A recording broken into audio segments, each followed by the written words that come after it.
Senhor Jesus Cristo para a sua amada e querida igreja. Eu vou ler o texto novamente, que ele não é muito longo, só para lembrar os irmãos e aqueles que chegaram também nas redes sociais depois do início do culto, que eles possam também se inteirar do que é que nós iremos tratar aqui nesta manhã, né? Jesus, aproximando-se, falou-lhes, dizendo: toda autoridade me foi dada no céu e na terra. Ide, portanto, fazer discípulos de todas as nações, batizando-os em nome do Pai, do Filho e do Espírito Santo, ensinando-os a guardar todas as coisas que eu vos tenho ordenado. Eis que eu estou convosco todos os dias até a consumação dos séculos. Oremos ao Senhor. Pai, nós queremos te agradecer pela bênção de sermos os teus filhos.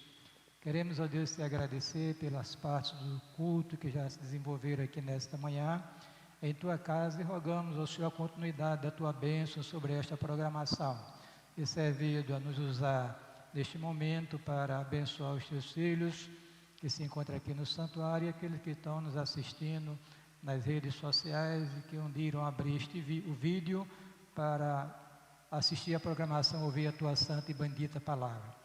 Nós confessamos das nossas limitações, só temos, ó Deus, poder para falar aos ouvidos dos teus servos, de todos, mas para o coração, unicamente obra da graça divina. Nos abençoe na continuidade desta reunião, assim nós oramos com gratidão, em nome de Cristo. Amém.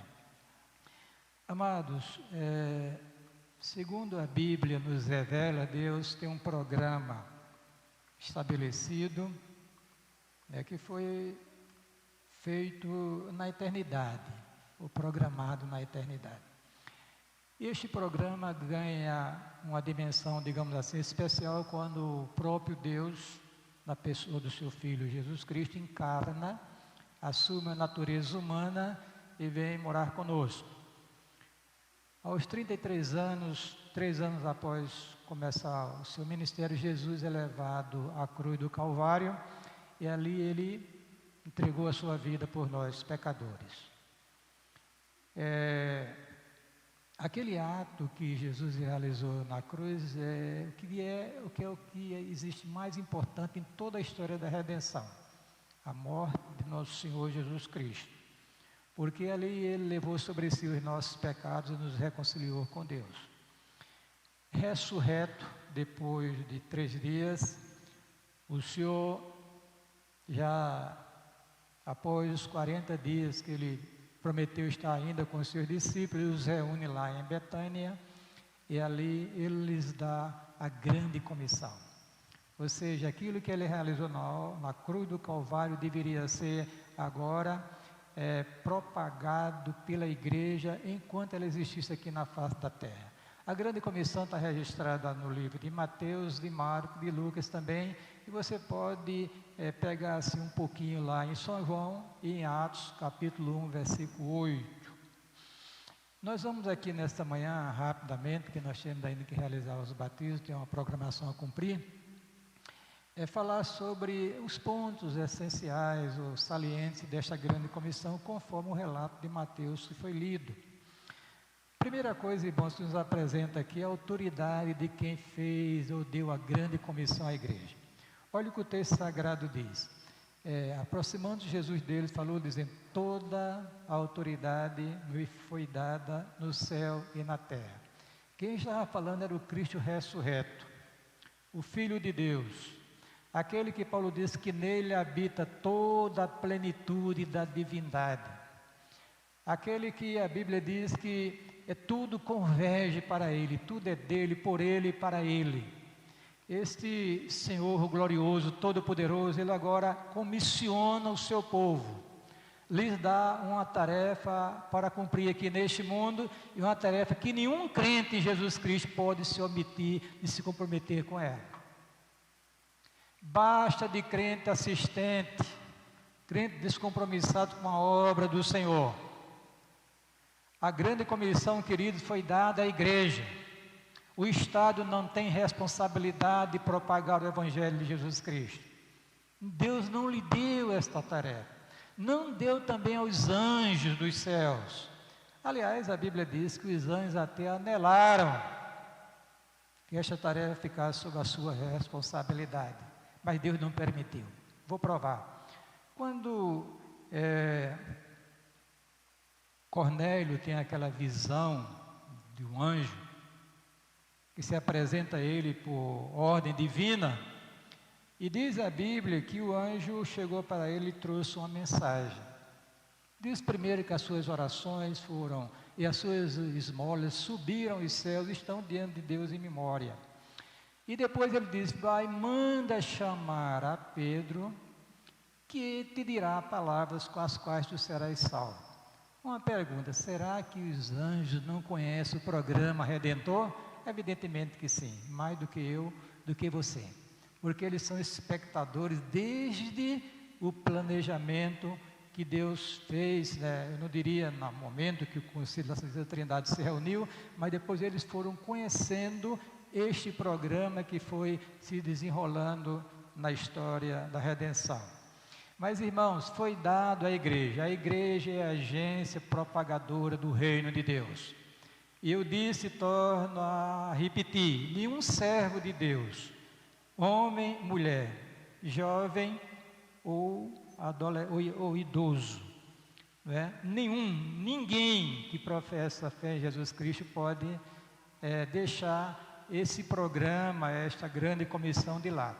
Deve se envolver indo, orando e também contribuindo, segundo a gente extrai aqui das Sagradas Escrituras. Então, a primeira coisa, quem comissiona a igreja? Qual é a sua credencial? Qual a sua autoridade? Ele disse, toda a autoridade me foi dada no céu e na terra. A segunda coisa, irmãos, é que esta grande comissão, ela tem digamos assim, um escopo geral, digamos, ela tem uma amplitude. Observe que o texto diz o seguinte, ide por fazer discípulos de todas as nações. Então, o Evangelho é para ser pregado em todas as etnias, no mundo inteiro, em todas as épocas. Naquela visão que João teve lá do Apocalipse, ele viu pessoas de todas as tribos, línguas, povos e nações alcançadas através do Evangelho de Jesus Cristo. Hoje, graças aos meios de comunicação social, de propagação de mensagem, né? Essa mensagem está sendo mais, digamos, fácil de ser proclamada, né? Porque, digamos, eu estou pregando aqui, alguém está ouvindo, sei lá, em qualquer parte do Brasil e do mundo, através do Facebook e através do YouTube e de outras redes sociais. Então, eu queria dizer aos irmãos o seguinte, é que nós precisamos entender que não é somente aqui neste bairro. Aliás, eu entendo, no meu entendimento, quando Deus planta uma igreja em determinado lugar, ela é responsável diante do Senhor para fazer o Evangelho conhecido no meio daquela comunidade onde ela está inserida. Mas isso não quer dizer que ela não tem um compromisso além, muito além, compromisso com a obra de Deus na sua dimensão mundial, né? Isso é bom que a gente entenda. Lá no Evangelho de São Marcos, o evangelista diz isso também. Eu vou ler aqui para os irmãos. Ele diz o seguinte, a palavra do Senhor, né? Nós encontramos o Senhor dizendo o seguinte, ide por todo mundo, todo mundo. Então, aí está diante dos irmãos, aqui nesta manhã, o desafio. Eu espero que nenhum que se encontra aqui na casa do Senhor nesta manhã, que está me ouvindo nas redes sociais, fique omisso em relação a esta obra do Senhor. Se você, digamos, não tem a comissão para sair, se dedicar exclusivamente a esse ministério, você pode orar e pode contribuir. Mas, infelizmente, tem crente que não vai, não contribui, também não ora. Mas, mesmo assim, Deus irá cumprir o seu propósito, independente de minha ou da sua ação aqui neste mundo. Deus não precisava necessariamente da atuação da igreja para salvar as pessoas, bastava um decreto seu. Tudo governa, nós cantamos, tudo controla, tudo está submisso a Ele, tudo é dele, por Ele e para Ele. Então era só um comando seu, as pessoas iriam aceitar a Cristo e ir para o céu, reconciliadas com Deus, sem precisar da atuação da igreja. Mas Ele nos deu o privilégio, amém, irmãos? antes da responsabilidade de pregar o Evangelho. A outra coisa, irmãos, é pregar, não é? A Bíblia diz que a fé vem pelo ouvir da palavra de Deus. É verdade que o Evangelho, ele pode ser pregado de diversas maneiras, digamos assim, através do testemunho, dos cantos, das orações, da própria reunião, o ambiente. Eu estou lendo um livro muito bom sobre o avivamento espiritual, falando que só as reuniões da igreja, a presença do Senhor no meio da igreja, causava um impacto tão profundo que as pessoas corriam para procurar a Cristo, conhecer mais e assim por diante. A igreja é uma luz de Deus aqui neste mundo, né? Então, irmãos, pregar a palavra, prega a palavra.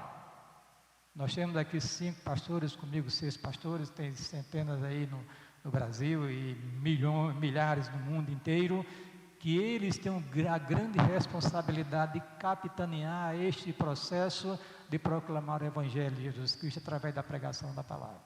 Infelizmente hoje está se pregando o Evangelho açucarado. Raramente se ouve nos púlpitos da igreja falar sobre o pecado, arrependimento, salvação, reconciliação, santidade e assim por diante. A mensagem não é palatável para o povo atual. O pessoal quer ouvir só mensagem que afaga o ego, de autoajuda, mas não é esse o Evangelho de Jesus Cristo. E de pregar o quê? O Evangelho. Cristo morreu pelos nossos pecados e ressuscitou para a nossa justificação. Esse é o Evangelho de Jesus Cristo. Essa é a mensagem que transforma. Paulo disse: o Evangelho de Jesus Cristo é o poder de Deus para a salvação de todo aquele que crê. Amém? Ide, pregai o Evangelho. Só que, irmãos, nesta grande comissão, conforme Marcos, ou melhor, Mateus relata, nós temos algo muito mais profundo que apenas pregar e anunciar o Evangelho. Fazer discípulos, amém? Levar as pessoas a um compromisso real com Cristo, um compromisso autêntico, dedicação exclusiva ao Senhor. A pessoa, ao ouvir a mensagem do Evangelho, o Espírito opera na vida, ela entende a mensagem, crê no Evangelho. E agora, o passo seguinte é ter um compromisso formal, público, com Cristo e com a sua causa. Aí foi o que o Senhor disse: ide, portanto, fazer discípulos de todas as nações, batizando-os. Ou seja, ministrando um sacramento na vida dos novos conversos, inserindo-os na igreja local para servir ao Senhor com alegria no coração, batizando-os em nome do Pai e do Filho e do Espírito Santo. Amém? É o que nós iremos fazer aqui nesta manhã, porque o Evangelho foi anunciado, esses irmãos ouviram, entenderam, o Espírito operou, creram. E o passo seguinte agora, publicamente, professar a fé em Jesus Cristo. Não batizamos crianças. Eu sei que um grande grupo evangélico no Brasil e no mundo batiza crianças, mas nós congregacionais brasileiros não entendemos assim. A fé, ela precede o batismo. Olha o que o texto diz: depois de ensinar, fazer discípulos, batizá-los.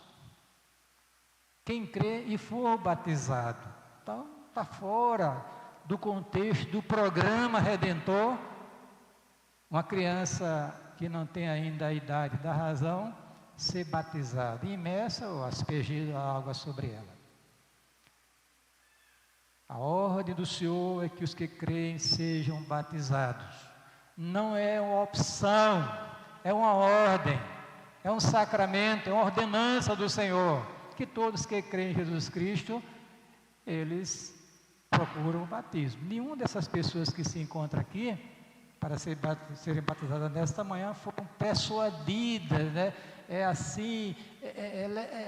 Orientadas a procurar, não, elas procuraram a igreja para serem batizadas.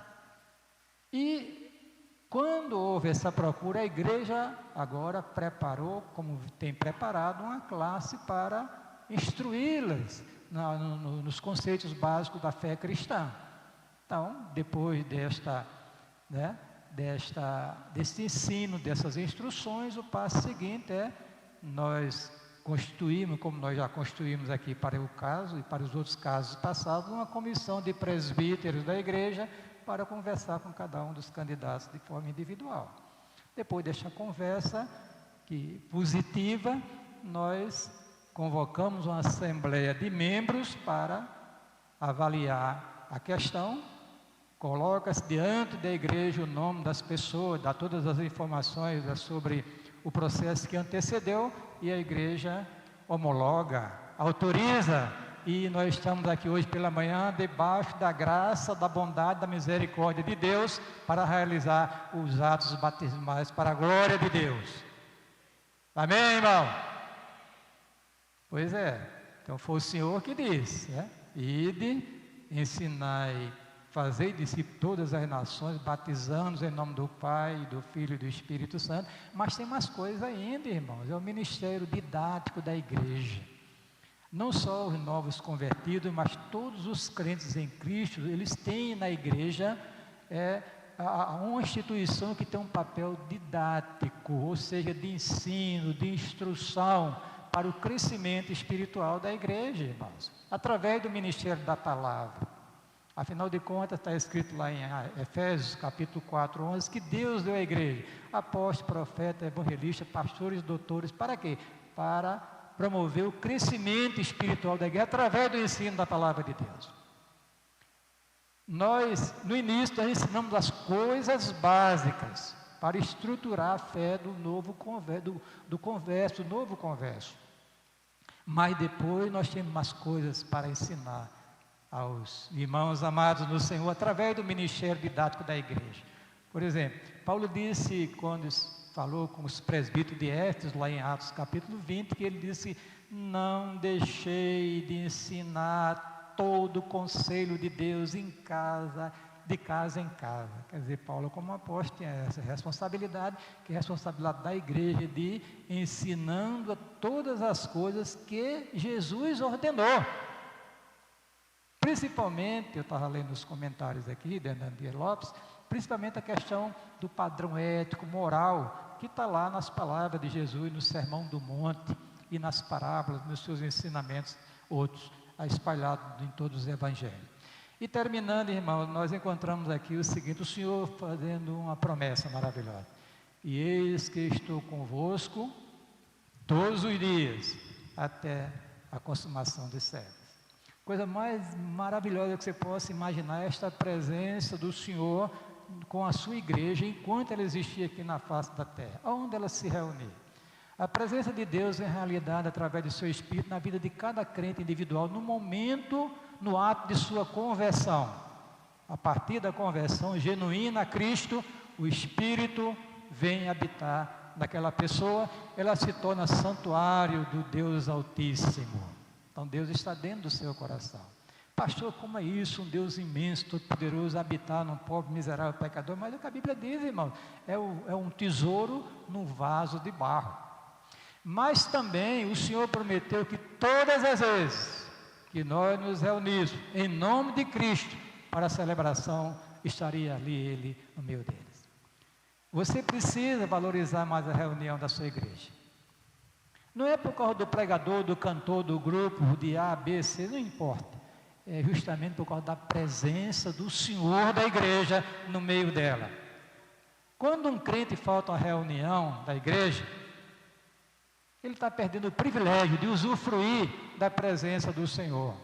E a palavra de Deus diz que na presença do Senhor, a abundância de quê? De alegria, irmãos.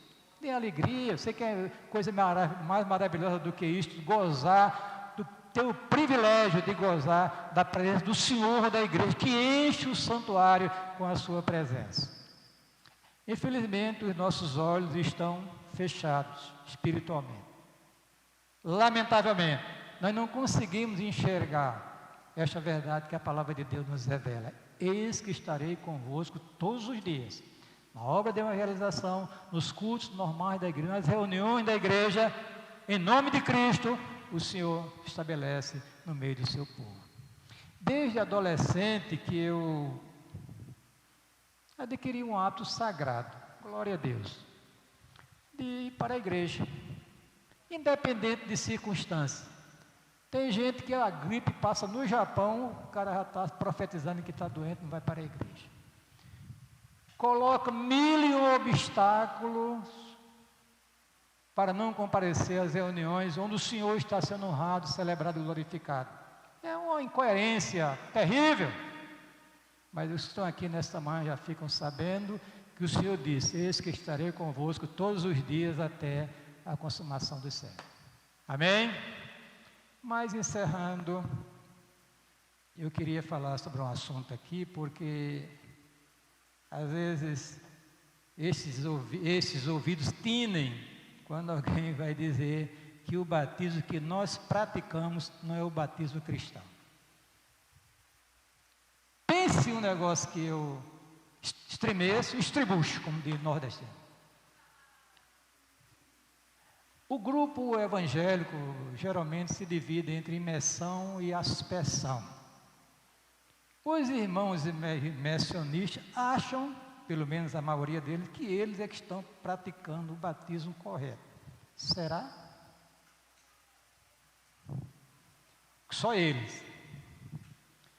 Olha, eu escrevi um texto, está aqui o texto, se você quiser depois eu posso passar para você. E esse texto é por que os congregacionais batizam por aspersão. Eu tenho aqui diversas razões para provar por A mais B, tanto em termos das escrituras como em termos da história da igreja, que o batismo praticado era por aspersão e não por imersão.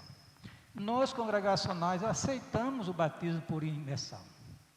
Se chegar uma pessoa aqui da igreja batista, da igreja Assembleia de Deus, ou qualquer outro grupo que batize por imersão, ele aceita aqui sem ser rebatizado. Porque nós entendemos que no batismo foi feito com a água, em nome do Pai, do Filho e do Espírito Santo. Mas não diga que o batismo praticado por aspersão não é bíblico, não tem valor. E para até, foi dito por uma irmãzinha nossa, né, que a pessoa foi para Israel, batizada, e lá em Israel foi batizada novamente. O que quer dizer isso? Quer dizer que o batismo que eu me submeti na Paraíba, ou em Pernambuco, ou seja lá qual foi o estado da federação, não valeu de nada. Lá as águas são melhores do que daqui. Está tudo errado, irmão.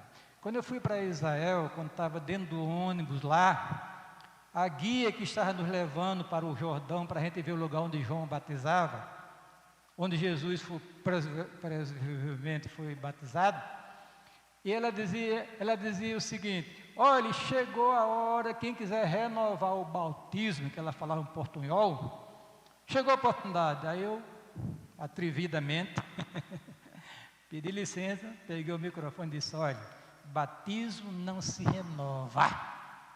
Uma vez batizado, em nome do Pai, do Filho e do Espírito Santo, está batizado para sempre. Acabou. Mas infelizmente acontece, pessoa muito famosa aqui que já está no céu, congregacional, líder de uma instituição missionária, batizada, aqui foi batizada, lá em Israel, no Rio Jordão, por imersão. Mas vamos aqui às razões. Lembre-se que o primeiro batismo que aconteceu cristão foi após o dia de Pentecostes. Quando Pedro prega a palavra, quando ele encerra o seu sermão, 3.000 irmãos, almas, se entregaram a Jesus Cristo. Tudo bem. O texto diz que elas foram batizadas. Ora, quem conhece a geografia de Jerusalém sabe que lá não tem rio.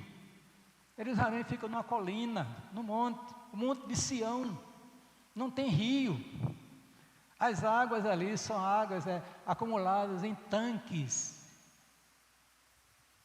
E como é que uma religião que estava iniciando, que não gozava da aprovação dos judeus, Nós sabemos disso pelo registro de Atos dos Apóstolos. Aquelas pessoas, eles iam permitir que suas escassas águas fossem utilizadas para uma iniciação, um ritual de iniciação para uma religião que não era a religião judaica.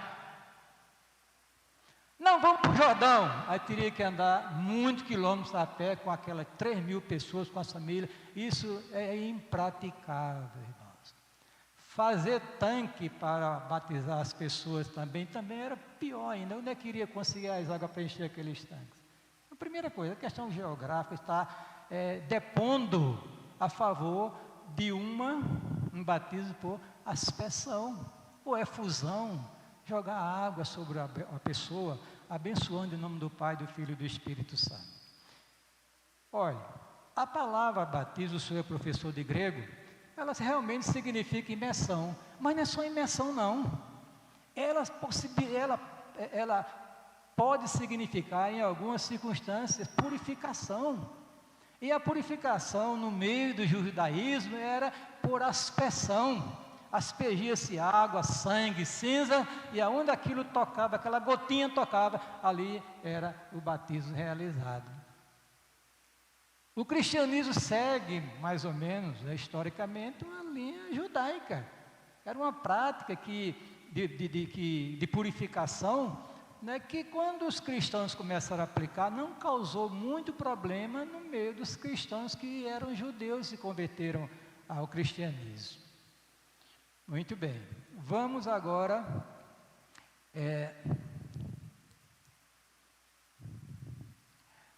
os nossos irmãos falam numa teoria 3J, João, Jordão e Jerusalém, né? Só que essa teoria 3J, né, que é um ícone do imersionismo, não dá, irmão. Olha, vamos pensar no batismo de João Batista. O Batista batizava, não o batismo cristão, batizava para arrependimento. Mas o Batista, o fato dele batizar no Rio Jordão, não quer dizer que ele imergia a pessoa. Tinha muita gente, era Judéia, Samaria, Jerusalém, o pessoal vinha, aquela multidão imensa para ser batizados por ele. Então é impraticável. Primeiro porque o rito da imersão para o batismo era algo estranho para o judaísmo. Eles usavam aspersão porque era purificação. E por aí vai. Então, irmãos, são coisas que a gente tem que pensar. Agora vamos olhar os batismos que aconteceram no livro de Atos dos Apóstolos. Vamos lá. Então, começa lá em Jerusalém, que eu já falei, os 3.000 foram batizados. Depois nós encontramos o caso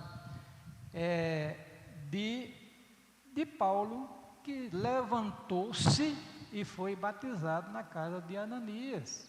Ou melhor, na casa onde Ananias foi orientado por Deus a batizá-lo. Será que já havia um tanque preparado para aquela ocasião? As conversões aconteciam intempestivamente. Para batizar por imersão, pressupõe já se instala um tanque preparado. As coisas aconteciam de repente, eles aceitavam a Cristo, converteram, eram batizados imediatamente. E será que tinha isso? Não tinha, irmãos.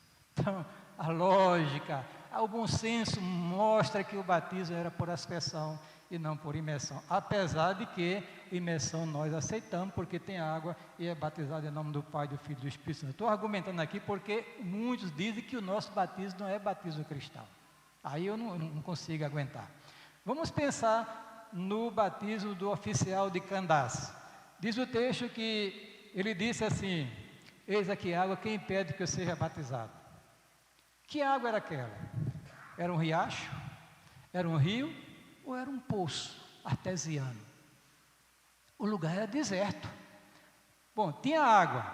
Aí o texto de desceram a água, quer dizer, se aproximaram da água e lá ele foi batizado.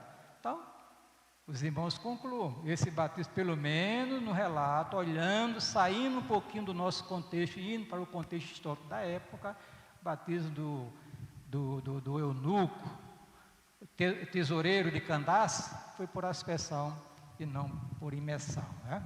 Muito bem. Eu nasci numa usina, me criei nela. O senhor é do interior, Gênesis também é, não sei se Léo já viram um rio. Claro, né? O rio, tinha a época do rio, que o rio estava em cheia. Eu garotão, né? Afoito, escapei de morrer diversas vezes afogado, porque Deus tinha um plano na minha vida, viu? Porque a cheia levava tudo, a árvore, o que tivesse, ia embora. Eu pulava e lá na frente é que eu procurava margem para voltar e chegava em casa cinza, todo com a pele cinza e os olhos vermelhos. Olha, eu tentava, que não devia, né, que eu estava em correnteza, alcançar o leito do rio e não conseguia. Mas tinha época que o rio não tinha água, só tinha água para colocar aqui, cobrir os meus pés. E vamos para o rio, ainda vamos para o rio. Então o fato de descer para a água, fosse um rio, não quer dizer que tivesse água suficiente para batizar a pessoa por imersão. Vamos lá. Outra coisa, a comissão que Jesus deu para que o Evangelho fosse pregado no mundo inteiro. No mundo inteiro. Nos desertos, no Ártico, qualquer lugar. Imagina os irmãos, não sei se vocês viram, lá no Polo Norte, por exemplo, realizar o batismo de forma aspersionista. Pega o gelo, corta, abre um buraco para batizar uma pessoa. Imagina o drama, Ivan. Água congelada, a não sei quantos graus abaixo de zero. Então vamos pensar, um pastor entra de um lado, outro para emergir. Que um só não dá, dependendo do corpo, né? Se for uma pessoa tem um corpo anzil, como é que a pessoa vai baixar e levantar aquele ali? Não consegue não, irmão. Um pastor magrinho como eu, como o Vata, esse menino daqui, não, sério. Só Valdemar que ele é parrudão. Então veja bem, irmão, então são coisas que a gente precisa raciocinar, a ordem para batizar no mundo inteiro. E lá no deserto que não tinha, aí vamos lá. Então vamos pensar, joga o homem dentro da água, tem que ser voando, porque senão pode dar um aí pé não sei o quê. O que, menina? Como é o nome? É hipotermia, é isso mesmo. Hipotermia, pronto. Quer dizer, um problema que mata o indivíduo logo, congela tudo. Como é que iria praticar uma ordem do Senhor no mundo inteiro, no Polo Norte? No deserto, onde ninguém tem água, só tem água para se beber, aí prega o seu evangelho. Batizar com o que se não tem água? Tem que batizar. Mas deixa eu colocar um problema mais sério aqui. Eu duvido que os imersionistas batizem o indivíduo que tem um câncer de pele, que tenham o que? Uma lepra. Aceitou o evangelho, quer ser batizado e agora? Causou um problema na igreja, sim ou não? Você queria ser batizado depois que ele entrasse na água? Será que Deus, na sua inteligência, sapiência, iria instituir um ritual que não pudesse ser praticado no mundo inteiro, em todas as circunstâncias? Vocês avaliem. Aí eu botei aqui, o que dizer também dos candidatos ao batismo em estado terminal nas UTIs em casa? Ou ainda pessoas com doenças graves de pele, como lepra. Como fazer para introduzi-lo num tanque ou levá-lo para um rio, para uma praia, a fim de realizar o batismo? Penso, aqui é eu, conjecturando, que os imersionistas iriam, nesta situação, optar pela aspersão, para resolver o problema, ou então não batizá-los, infringindo assim a ordem do Senhor da igreja, que mandou que os que crescem fossem batizados. Tem mais coisas. Lê o meu artigo, está na internet, nas redes sociais. O que eu estou dizendo aqui, para terminar a minha preleção, é porque eu não aguento quando uma pessoa diz que o nosso batismo não tem validade nenhuma. Não dá para aceitar isso. Há mais evidências na Bíblia, na história da igreja, que o batismo é por aspersão do que a própria imersão. Apesar de nós aceitarmos a imersão, não fazermos aqui confusão por causa disso. Não batizamos por imersão, por aspersão, batizamos por entender que é o mais próximo das Sagradas Escrituras e da história inicial da igreja. Que Deus nos abençoe, em nome de Cristo. Amém. Pai, nós queremos te agradecer pelo privilégio que tivemos de transmitir a tua palavra para os teus filhos nesta manhã. Que neste momento que nós devemos batizar esses amados irmãos, eles fiquem tranquilos, tenham consciência que estão